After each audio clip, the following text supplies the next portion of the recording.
Okay. Can I start? Thank you very much for coming here. My name is Ofir.Arkin. I'm the Chief Technology Officer of a company called Insidex. And I'm here to speak about ways to bypass network access control solutions. During the presentation, if you have any questions, just raise your hand. I'll be more than happy to answer the question. Stop the presentation, answer the question. The idea about this presentation is to first and foremost introduce what's network access control. You'll see that this is not a simple question. Talk about the different things that I think should be part of network access control, and then we'll talk about ways that we can utilize in order to bypass the current existing network access control solutions. This is a bit about my background. I'm also the founder of the Security Group. You can find there some information about my previous researches and so forth. So, what is network access control? What problem does it aim to solve? What functions do we want it to support? And what is it at all? Is it a compliance solution? Is it a security solution? What actually is the problem that network access control aiming to solve? The problem is simple. Our enterprise LAN is a jungle. Everything with an RJ45, everything with some kind of a connectivity capability, wireless and so forth, is able to be connected to the network and gets immediate network access. Think about your organization, think about other people's organization, and you'll find out that what you need to do is just a cord, and basically you get an IP address and you're on. So basically, as I said earlier, this is a jungle. The workstations, the servers, the printers, the wireless access points, the VoIP phones, the switches, the IPTV devices, the video devices, everything that can be connected is on our network. And the problem is that we're not aware that those devices are actually on our network. So at the end of the day, if we need to defend our stability, integrity, regular operation, if we don't have the understanding that these devices are actually on our network, then all of those will be in jeopardy. Actually, the first company who basically identified this problem was Cisco Systems back in 2003. If you remember the blaster worm, then shortly after, Cisco had announced an initiative that will allow them to check the compliance of a device when it is connected to the network, making sure that it has the right patches, making sure that it has antivirus updates on, and so forth. That was the first world initiative in order to actually enroll network access control. And basically, from that point on, it just evolved. There are other initiatives like Microsoft Network Access Protection, the Trusted Computing Group's TNC, and so forth. At the end of the day, there is no standardization around network access control. You can't go to a certain website to download a nice PDF or a text document, and that document is going to tell you what actually needs to be in a network access control solution. So first and foremost, we don't understand the definition, and then we don't even understand what are the different components that such a system needs to hold. In such a situation, basically a lot of definition exists. And a lot of mayhem actually exists as well, because if I can't define it, then everyone's definition is a winner. But if we try for a second to understand what network access control actually should provide, then first and foremost, we need to control network access. And as such, at least I believe, that this is a security solution before it is a compliance solution. So that actually means that instead of saying, okay, let's check the device, that it has the proper patches, the proper antivirus updates, and so forth, we need first to make sure that it actually belongs to the organization, and then basically we need to put the other end on top of that and make sure that it's actually compliant. Because I don't care if it's compliant or not if I don't understand that it exists or if it's operating in a rogue manner on my network. So again, first and foremost, we need to understand if the device actually belongs to the network and it's ours, and then we put the compliance on top of that. At the end of the day, this is a risk mitigation solution because we need to lower the risks that our organization may have, not only from rogue devices, but in most cases from those, but also from non-compliant endpoints which might bring other stuff to the network. So how do I define network access control? A set of technologies and defined processes which controls access to the enterprise network and allows only authorized and compliant devices to access the network. This is slightly different than the usual definition that you'll hear. Again, if you have questions or if I go too fast, just let me know and I'll answer your questions. So, if we look at the different components that needs to be into a network access control solution, then we can define basically 6 different components that are a must, in my opinion. First and foremost, we need to detect the availability or the presence of a new element on the network. We need to understand that a new element has actually been attached to the network, and that actually drives the network access control process. Without the understanding that there's a new element on the network, there's no ability whatsoever to actually start the process. Validation is the process of checking the validity and the device basically for authorization rights, meaning that I make sure that the device actually belongs to the organization. Validity actually holds also the ability to validate the user's identity. You will see that a lot of different solutions selects only to do user authentication, and I'll show later why it's not such a good idea to just do user authentication for network access control, and why the device authorization is also a must in this area. Assessment is basically the ability to go and assess the compliance of a certain device to the network access policy of the organization. Usually this is only against Windows-based devices. Someone can tell me why this is not such a good idea against other devices currently? Why, for example, Mac OS X or Linux are not put into assessment? What are you actually assessing there? That's also a problem. I mean, we look at Windows and we say, okay, we have patches, we have antivirus, we have some environmental parameters that we look to have. On Linux and Mac OS X, this is slightly different. Let's say that I have an antivirus installed on my Mac here. So, okay, what is going to detect? The Windows virus is nothing more than that. So strictly from this point on, at this point, sorry, today, maybe in the future there will be also assessment processes that are actually valid on other operating systems under the Windows. Enforcement and quarantine is a very important piece. Basically, the elements that are not compliant with the organization policy are put into a special holding place called the quarantine, where they're waiting or they're being remediated, and basically a fix needs to be applied to them in order for them to actually be readmitted to the general population of the network.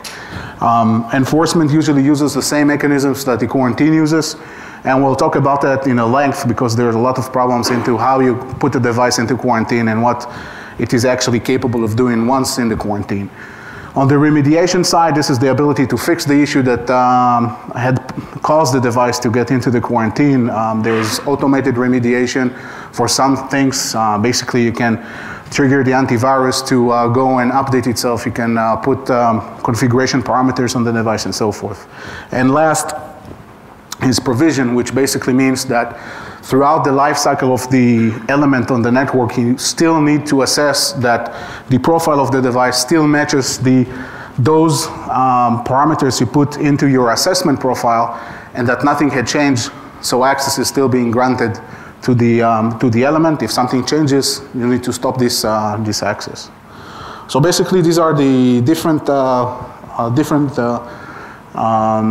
things that need to be put into a network access control solution. This was a very fast introduction into what network access control should have, what's the definition, and what are the capabilities. Questions?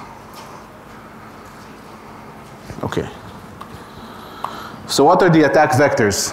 Basically, the nice thing about this is that we can attack everything. Like with any other technology, we can take different pieces and we can try to see where we can actually put an attack against. So first is the architecture. How this actually works, how the different parts interact, what are they sending each other. We'll see some examples for how we can play with that as well. Technology, each piece of the feature or each feature can be attacked. For example, the element detection process, the device authorization, the assessment, the quarantine. I'll show examples on how you can actually bypass or actually can attack each of those features. The various components can be actually attacked as well. The client itself, the servers that are being used, and the infrastructure itself. So in that respect, you can attack them as well. So as you may see, there's different things that we can do here. We'll go over with this presentation over the definition, which plays a role, although this is not an attack, but it's something of importance to understand.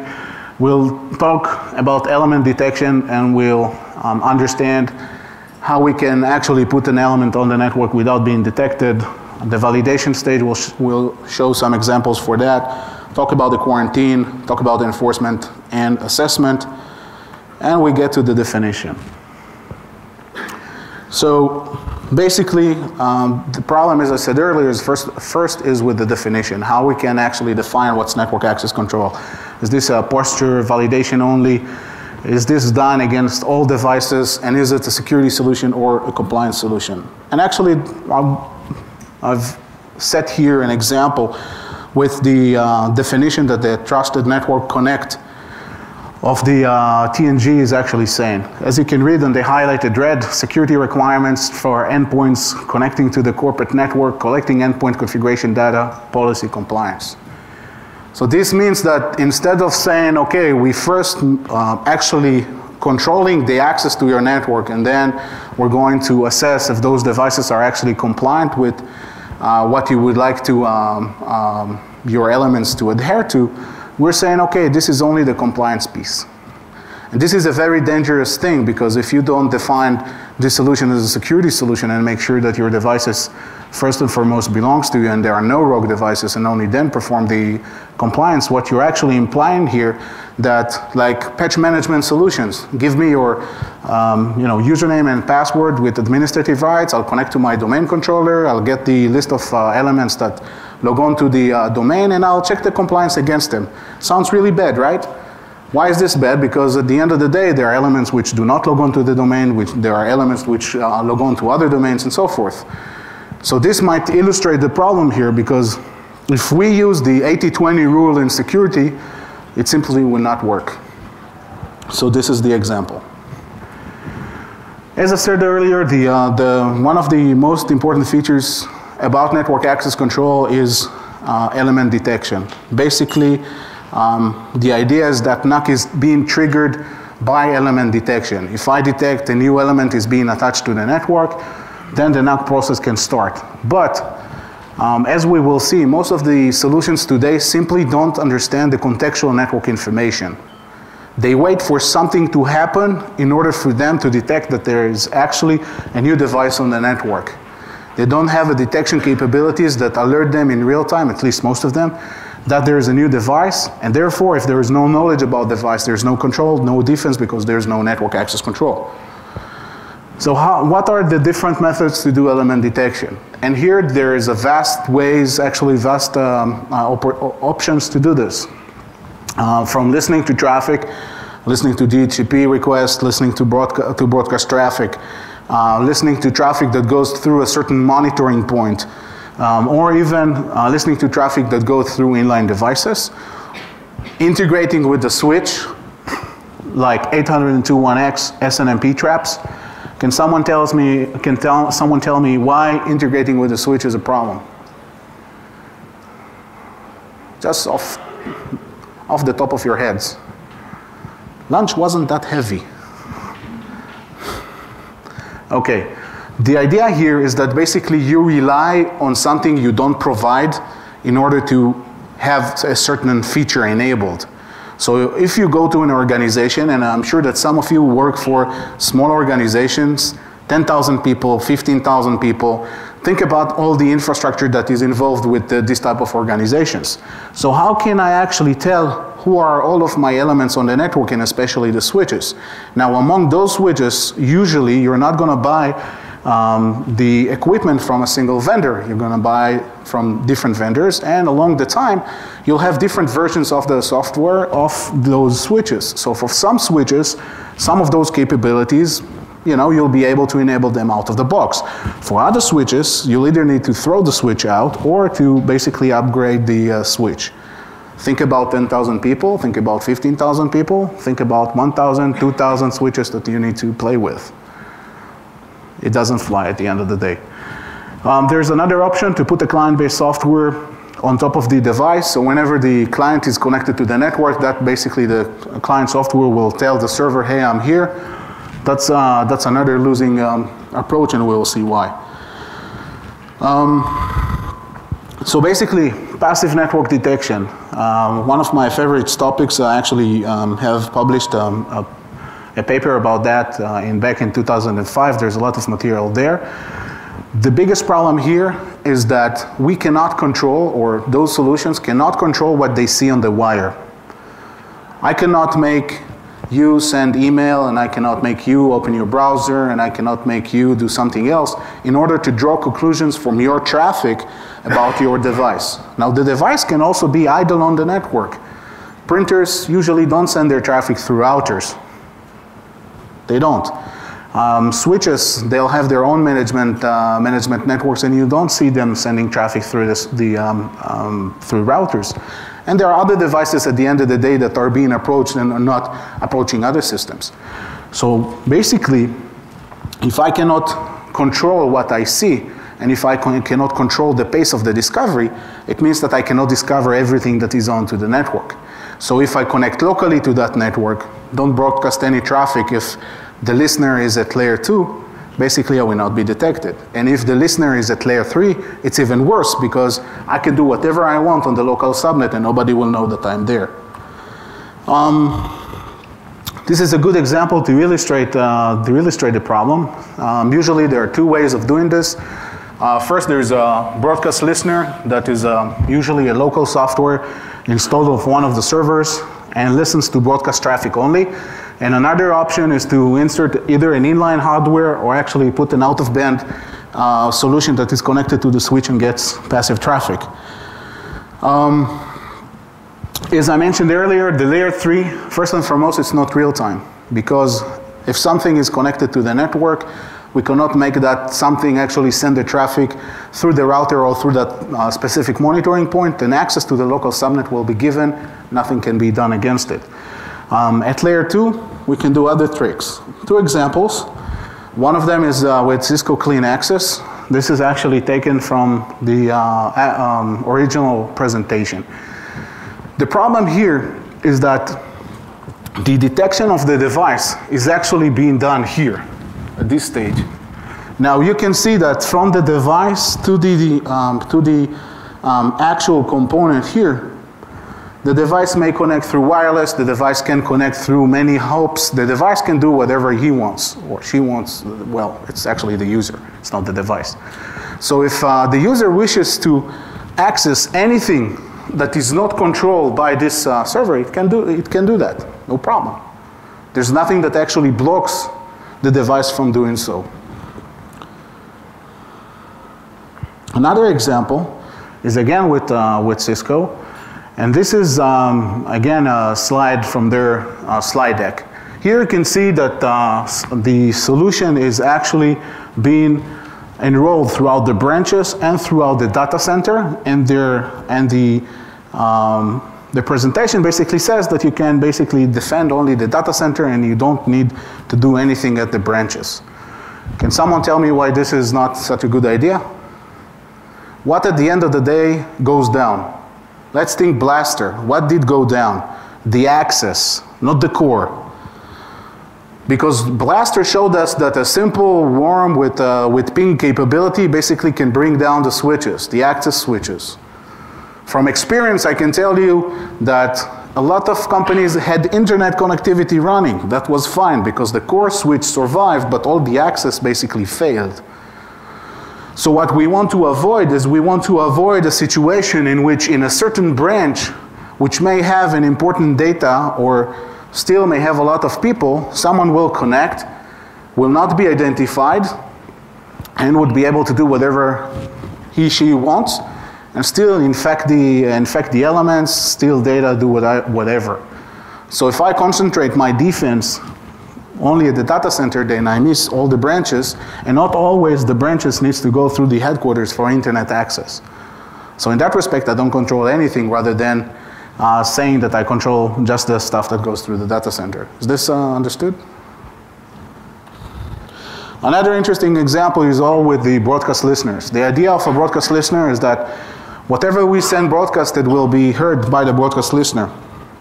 The problem here is that we can actually change that quite easily. Instead of broadcasting the traffic with, for example, the ARP example here, I can send unicast ARP requests and not broadcast ARP requests. Everybody that will receive that will be more than happy to reply to those requests and will send me the replies. So in that way, I can actually communicate with the router without any problem, receive the router's MAC address, and surf to the internet with no problem at all. So the broadcast listener would not even understand that my device is onto the network and would not be able to defend the network against what I'll do. Well, this is just a simple example for the broadcast listener, but we will see later on an example for the broadcast listener plus an inline device and a combo, and we'll see how we can bypass them as well. Other examples, DHCP. On DHCP, usually they put, the solution put a DHCP relay server basically in front of the original DHCP server. That DHCP server actually gets the DHCP requests, hands non-routable IP addresses, and after the NAC process, it basically allows the request to get to the original DHCP server, and there's a renewal of the IP address. This is another bad example of element detection, because if I configure my machine with a static IP address, nobody knows I'm there. SNMP traps. There's a trend especially on Cisco gear, to turn on a trap, which basically says that a new element is connected due to the fact that a new MAC address is registered on a certain port. This only works if your switch actually has this capability in its software. The problem here, as I mentioned earlier, is with the switches. Where are they in the first place? And the second thing here is that if you don't know your infrastructure, then you have a real problem of doing this. The second thing that I wanted to say about this, is basically that the fact that the SNMP trap is being sent, but the time to process the SNMP trap is also a problem. Because usually you'll have a gap that for some equipment will go between 30 seconds to even 2 minutes before the information about the SNMP trap will actually be processed by the management server of that particular solution.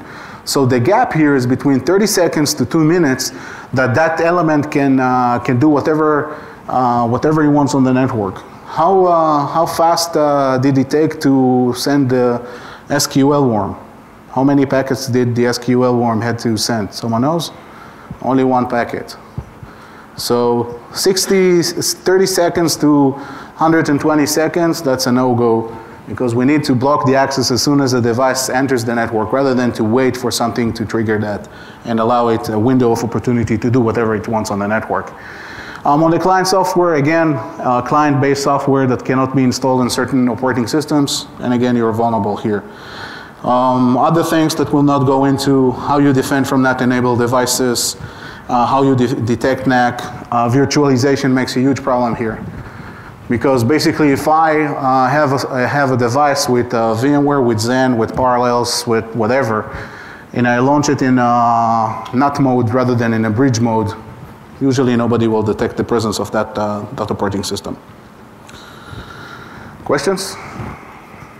Yes? Just one question. With HTTP, detection.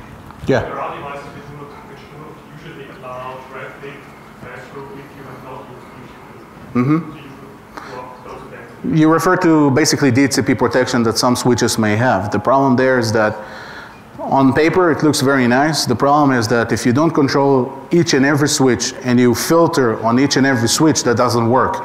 Because it's only good, it will fail if you bring a switch that is not configured that way.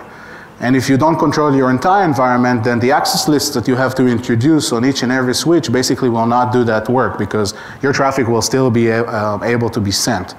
Another issue with that is that as your organization's internal network goes bigger, your ability to actually control the switches or control your elements is basically lowered. So in that respect, if you want to make sure that all of the configuration actually is where it needs to be, you need to know your entire infrastructure in order to do so. But that's a valid defense, actually. Validation is the process of authorizing devices to operate on the LAN by identifying their identity of the devices and of the users. The idea here is that we wish to combat rogue devices. This is again tied with the element detection features.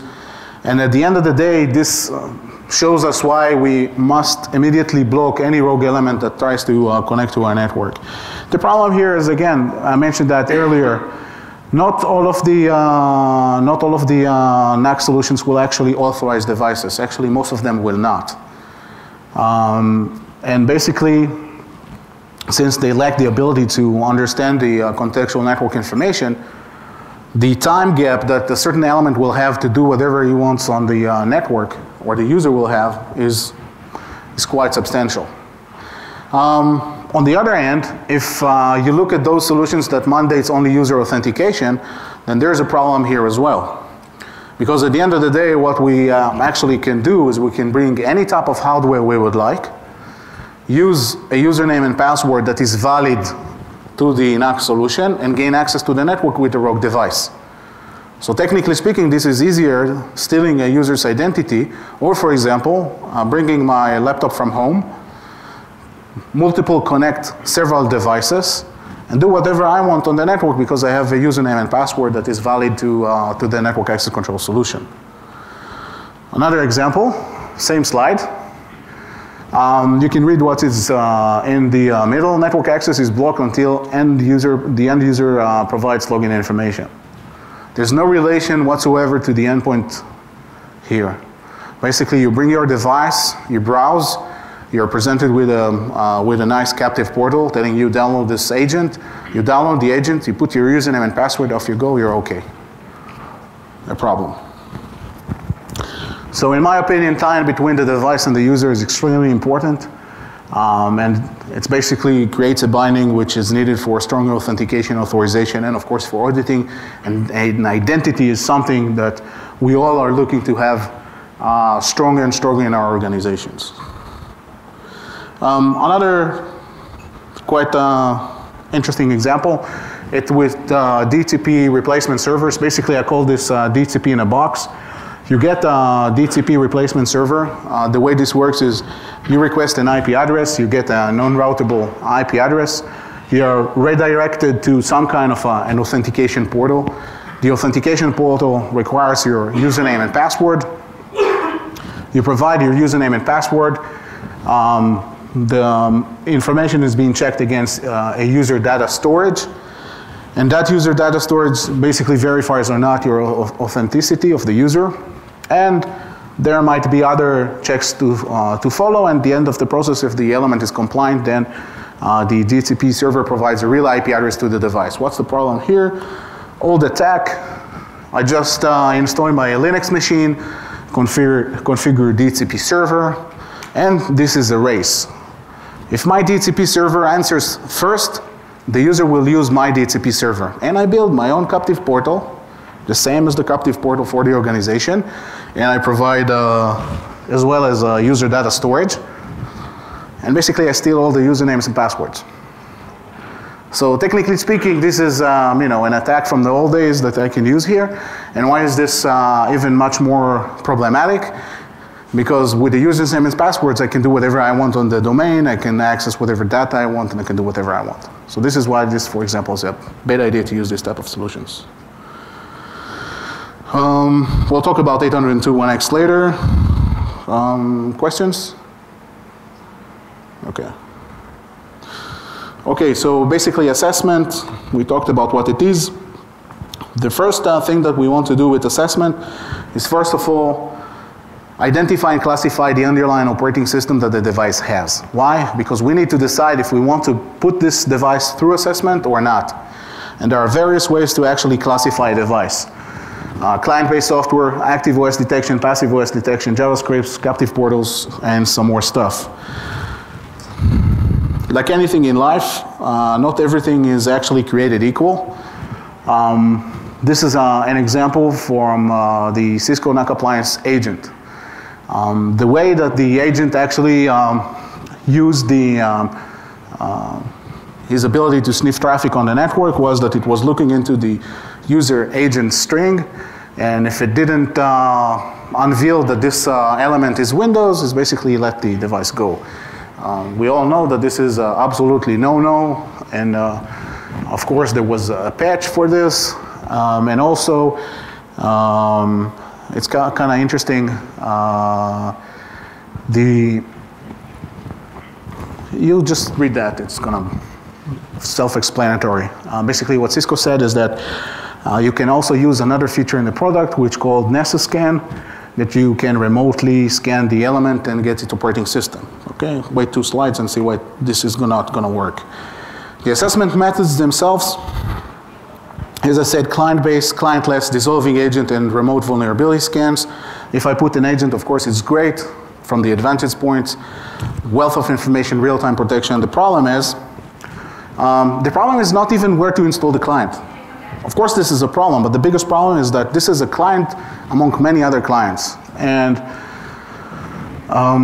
I know from experience that when you come to a company, and I have lots of friends who in the management systems business, and they say, okay, we just need to install this client on your desktop.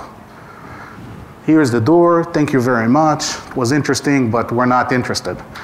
There's no room for another client on the desktop, period. There's so many clients, there's so many super clients, and basically IT and help desk and operation will not let you install another client on the desktop. It's not just the management overhead, it's not even the amount that it takes to implement. It's the fact that people just don't like agents anymore and they don't want to use agents anymore. On the other hand, the other question is, where do I install the agent, which is another important question, because we don't know where to install the agent because we don't know all of the targets. So again, the chicken and the egg problem, catch-22 or the 80-20 rule, you can call it whatever, but at the end of the day, this is going to fail. Security issues. The one first rule that every consultant learns is that no one can actually trust client-side security. There's no such thing as client-side security. And there are, again, some examples here. I'm sorry that this is all Cisco, but it's all public and showed. So first is the agent itself. And another something which is extremely important is the communication between the NAC agent and the server itself. Because if you're able to falsify the communication between the agent and the server, you basically control whatever. And there was a nice presentation, I think a year ago, called NAC Attack, which basically reverse engineered the protocol.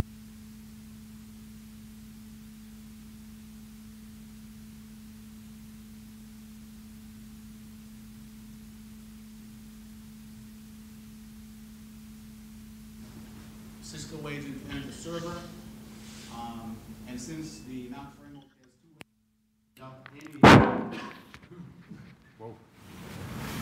without any user authentication, and on those cases it was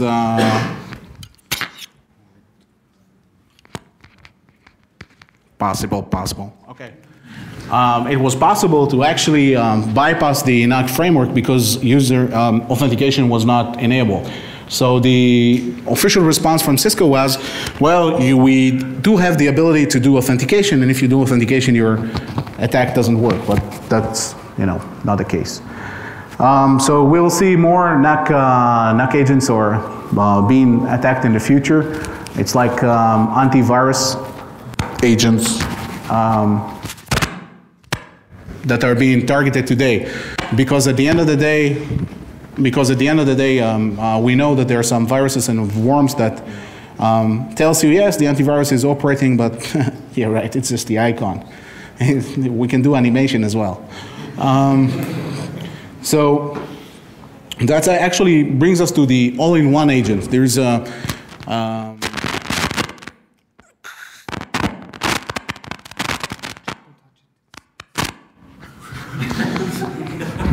okay. So there's also a trend that people say, or some companies say, okay, let's install a super agent, and we'll put antivirus, anti-spyware, personal firewall, anti-spam NAC, and in the future, whatever you would like, just $29.95. And the problem is that everything is located in one place. So if I will be able to make this fail, basically all of your defenses are useless. So this is actually a very interesting trend was in the past. The firewall, the VPN, traditionally were put into a single box. Still, Checkpoint put them on a single box. Cisco put them on, different boxes. But who cares? It works, right? We don't mind. It works. Everybody does whatever it needs on that one. But the super consolidation trend of 2 years ago, let's put everything on the same box. It puts everything on that. At the end of the day, it's not going to fly because you need to use, especially large organizations, uses different products for different things and from different vendors.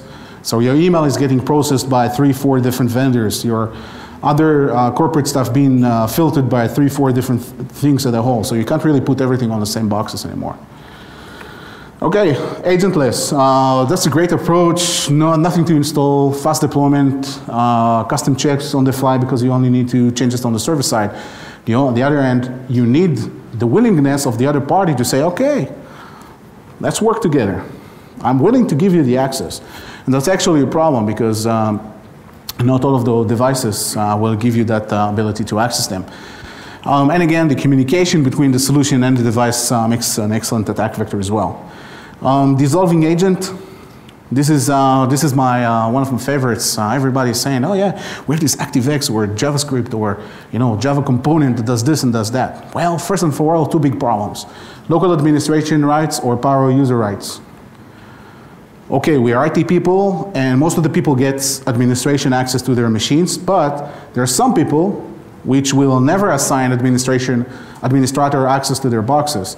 And the other one is that if I want my browser, especially with Vista or the new versions of the service specs and such, I need to lower the security level of my browser to the level which I call Mika Sasuka. So basically, I open everything that you can do to me in order to assess my security. So what did I do? I just killed my security on my browser, got you to assess what I have, and now my browser security is so low that whatever you do to me, my client breaks. So this doesn't work at all. And my favorite one is the remote vulnerability scans. Okay, how many of you don't use personal firewall? Thank you, I proved my point. We can continue. Also, there's some quite interesting stuff here. What are we actually checking? Okay, so if I'm checking service spec, if I'm checking signature files, actually it's harder, signature files depends on the vendor. But if I check the service specs, hotfixes, stuff like that, go to your registry, create the entry. Great, that's it, works. Why is this so easy?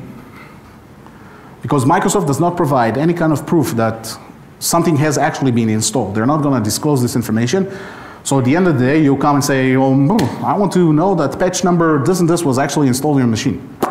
We're not going to tell you exactly what we changed with the DLLs, or what we're actually done. So That's what we're being left with. So this is one of the things. The other thing, as I said again, it's the communication channel between the NAC agent and the server. And here there is actually some cool stuff that you can do. You can do replay attacks, and you can actually do a sniff and spoof. So if you are able to understand what is being sent, and if the protocol is not that good, you can actually understand what is being sent between the NAC agent and the server, understand what is actually being checked, falsify that, and be happy. Questions until this point? Before I get to another interesting topic? Okay. So basically exceptions. If I cannot do something in the process, some NAC solutions came and say, oh yeah, I'll do an exception. I'll give you, free pass. It's like in Disneyland. You go and they hand you the free pass and say, okay, come back in 2, and you just go off the thing and that's it. The problem is that if we use a technology like 802.1x, we'll have devices that we need them to operate in our environment, like our AS400 and the printers and the void devices that can't really run anything or does not comply with 802.1x. So what do? You simply go and say, hosts that cannot run the whatever can be granted access to the network using manually configured exceptions by MAC or IP address. And now if you're a VoIP device, even better. Just send me the CDP message and I'll give you access. Great. And even better, if we can't handle you, just give us your MAC and you'll be great. Okay. So this is great, but I don't know nothing about the device. Because those solutions basically don't tell me what's the operating system for the device, where it is actually connected, what's the type of the element. Is this the same parameters that we observed before, or my printer now turned into Windows Vista or Linux? So what we do is we go to the printer. All the printers now has this capability. Even at home, my HP all-in-one, you can go and play and you print all the configuration, wasting your ink. Thank you, HP. And basically it writes, oh, this is the MAC address, this is the configuration, this is everything. You take the printer, take it offline, you put your device in, thank you, spoof the MAC address, and you get the access of the printer. Okay, just a printer, right? Actually, when I did this presentation back in the US a year ago, there's someone who came to me and said, why not putting the printer in their own subnet? It's a good idea, it's not a bad idea. But the problem is that you need to do all of your printers across the routers. That's not a good idea. Just do a test and see how much traffic is actually consumed by printing. Not that nice idea, although putting the printers in the same subnet is not a bad idea at all. So this is the exceptions. 802.1x is the biggest problem with the exceptions, because this is a username password-based protocol, nothing more than that. You need the software agents to do the extras. Or you need a software agent in order to do the username and password stuff. It's difficult to manage. Not everything is actually supporting 802.1x from the client side and from the networking side. There's a huge cost for this. How many know how many implementations worldwide 802.1x is doing on the LAN side? Nearly nothing. Because it's really hard actually to enroll 802.1x into the wire side. On the wireless side, great. On the wire side, it's not going to fly. Don't go into there, waste of money. So basically, after you invested your money at 802.1x on the wire side, you now need to understand, you want to enable that. So you need to profile all of your devices that actually operates on the network.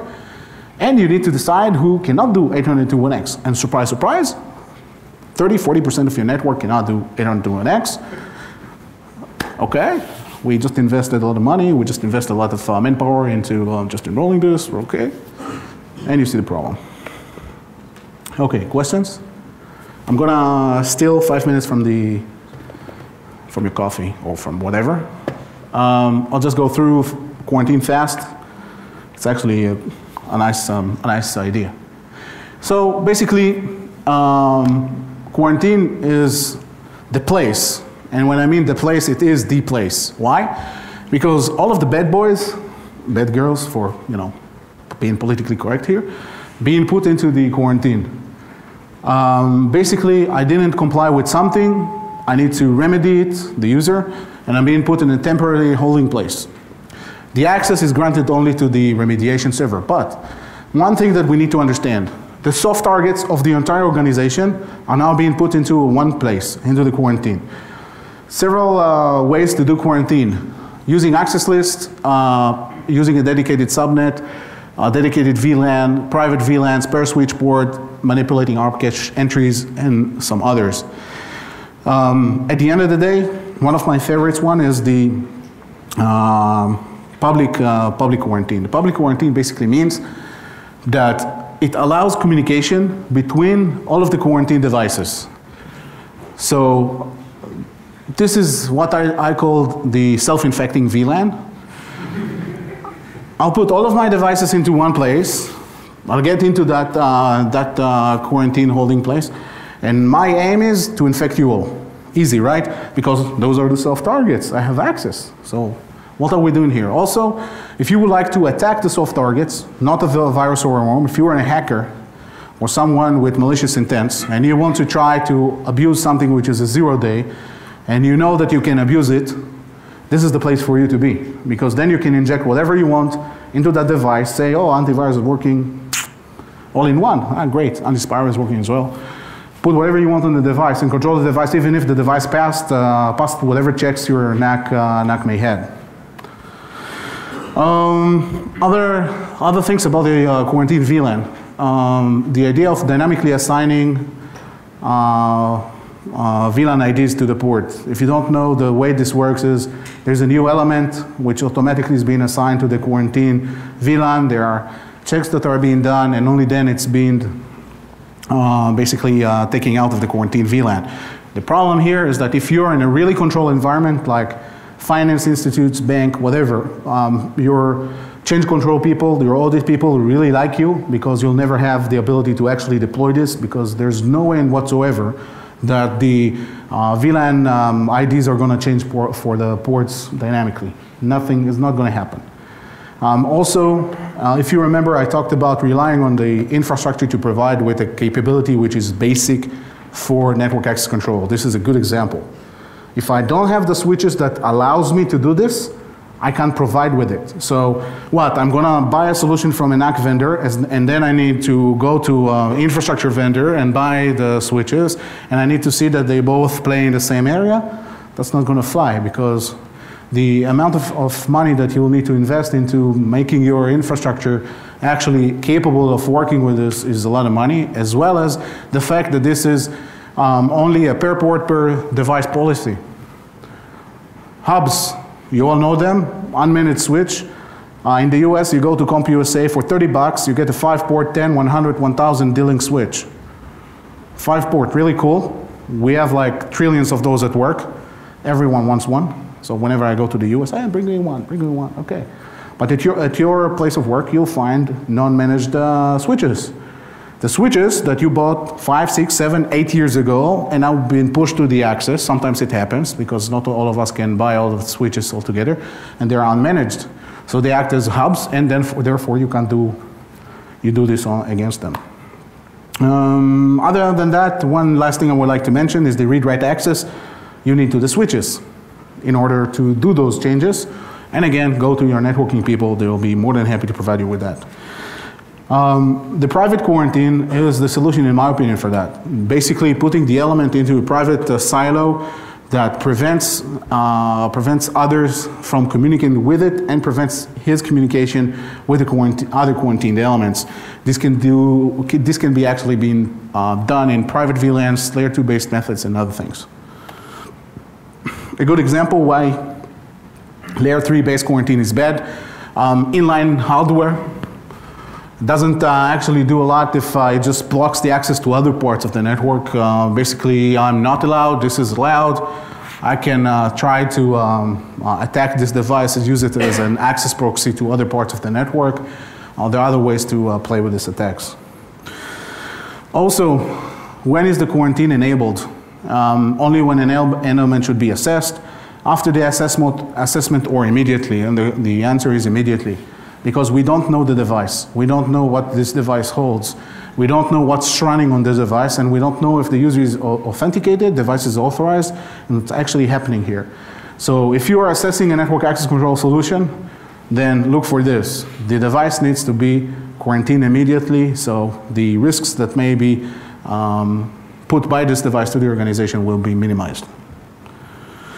On the enforcement side, basically, I'm just going to go through this fast. There are various ways to do enforcement, layer 3, layer 2, at the switch level. Usually at the switch level, it's only per port per device. You can see the various ways to do this here.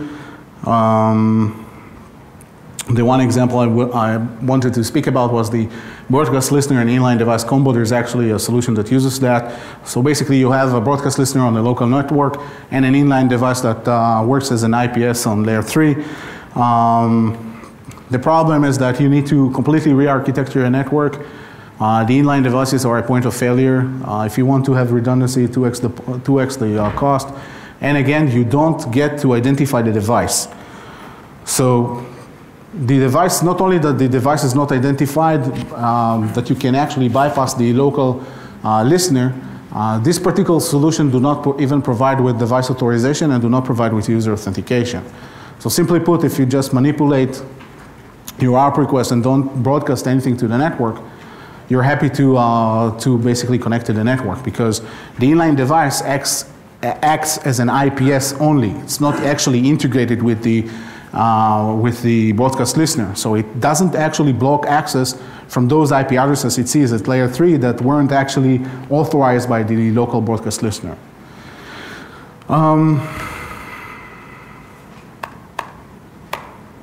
Resources, questions?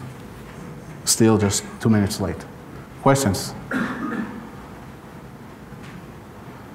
Once, twice? Okay, so thank you all for having me, and enjoy the conference.